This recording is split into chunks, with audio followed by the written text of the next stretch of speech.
All right, so this is the piece right here, you guys. So basically it's a whole trim piece that go all the way over, but you can see it's like a hole right here. What's up, y'all? It's your boy K back with another video, man. And we low-key going through it, man, with our Turo fleet. And we just got, well, I just picked up the Jeep Cherokee back, and it has some more damage. So last time the guy left the sunroof open, and as you can see, it's like water spots right here, and it rained super hard that night, and it just messed up the headliner, right? And it also messed up the rear bumper right here. The rear bumper, like the cap or whatever, came off. So most definitely got to fix this. So the lady just dropped it off, and she said everything was good with it, but she didn't mention that she ripped off the freaking fender flare and scuffed up the paint right here. So as you can see, she most definitely has damage to it. And we could just check the rest of the car real quick. It's a car wash going, so I gotta clean it up because the inside is 100% filthy, but the rest is cool. We already know about that, but the inside has to get cleaned out. You see it's tampons and all type of crap in here. The floor is 100% filthy and dirty, and I'm pretty sure it's the same way in the back right here.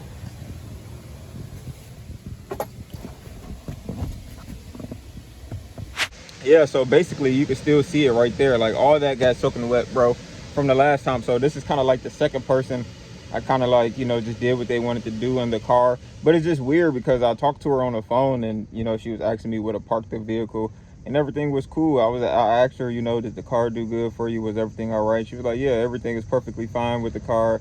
It was a great car. Nothing is wrong with it. And she didn't say nothing about the fender, nothing about the you know, scuffed paint on the front bumper. So when I come to check it out, there it is. Now I see it. And of course, when I go to call her now, all of a sudden she doesn't want to answer the phone. So it's like, man, what's going on? So then I got the notification on Turo saying, hey, she reported damage. So I looked at it. I'm like, and you know, it kind of just is what it is. I'm not really tripping about it. Only reason I'm kind of like irritated about it is because I have to get this thing cleaned up and ready to go out on another trip within like the next few hours. Somebody rent it, and they're going to have it for a long time. And to me personally, it just looked kind of tacky like that. I sourced a part. That's a $350 part from the dealership, and if you order it online, you could probably get a little bit cheaper, but you still got to wait a few days. I don't have a few days, I have a few hours to get that piece replaced. So more than likely, it's a high probability that I'm not going to be able to get that piece replaced within a time frame, within a few hours before I have to send this car to the next client. And I'm just hoping they don't really care, or they don't really make a big deal, or, you know, because some people really just buy cars, rent cars and stuff off of looks. So obviously that's an appearance, you know what I'm saying, that's an appearance piece. And, you know, I don't know, you never know what their reaction might be, you know, because at the end of the day, the worst thing that can happen is you could just lose money, lose a renter. But hopefully she's cool with it. Hopefully I can order the piece and it comes tomorrow, and I can just meet her somewhere and put it on. But as of right now, yes, that's just kind of annoying. So with that being said, we got to vacuum out the car. This is how my, you know, experience is going so far with Turo. You can always report the damage on the app, but I am on the, I think like the 90-10 plan. So this is like a couple $100 issue. So it pretty much falls under the category to which they're not going to pay out, because I think like you have to hit like 1,600 or something for them to pay out, or over 1,600. And of course it's not a $1,600 piece, but the principle is still there, bro. Like, come on, bro, you could at least say something, you know what I'm saying, or at least answer the phone, talk to me about it, tell me what's going on. Then you put it in the description that you went and got gas and you just noticed it was gone.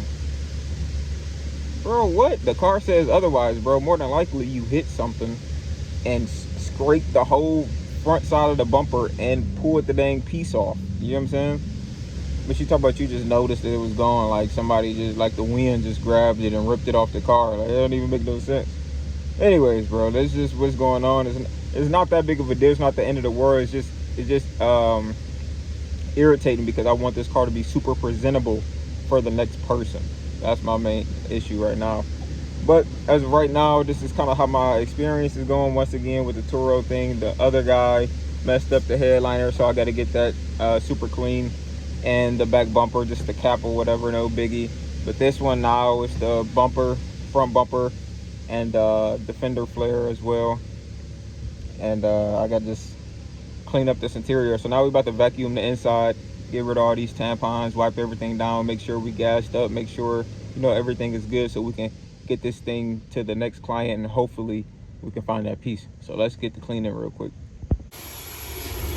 All right, so this is the piece right here, you guys. So basically it's a whole trim piece that go all the way over, but you can see it's like a hole right here, and then like these little, I guess, plastic pieces kind of broke off too as well. So all this got to be replaced, and as you can see, the paint and stuff starting to flake off, and even this piece down here.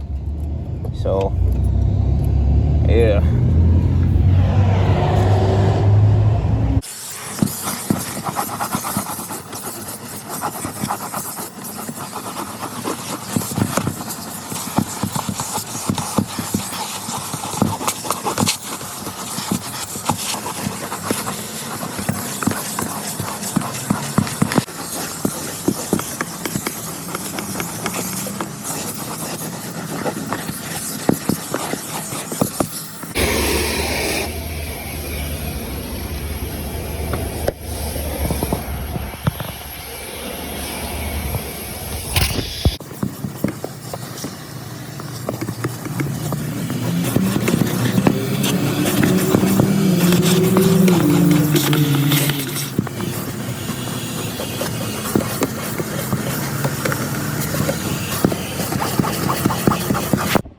All right, you guys, so this is what it looks like afterwards. I cleaned it up, so it looks pretty good now. We back in good standing condition. I just gotta hit the outside, but we're doing good right now. So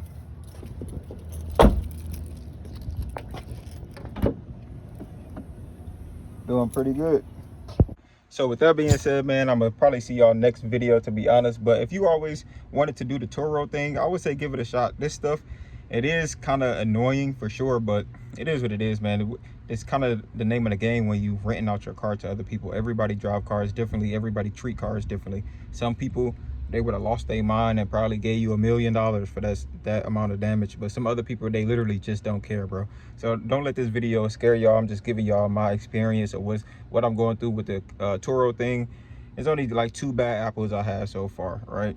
Everybody else been great. You know what I'm saying? Everybody else love the car. They take good care of the car. They put the gas back in there, so on and so on. So, and they leave it in good condition for the next person. So don't let this spoil everything. If you think about putting a car on Turo, most definitely do it. Give it a shot. You never know until you try. So thanks for watching. See you next episode.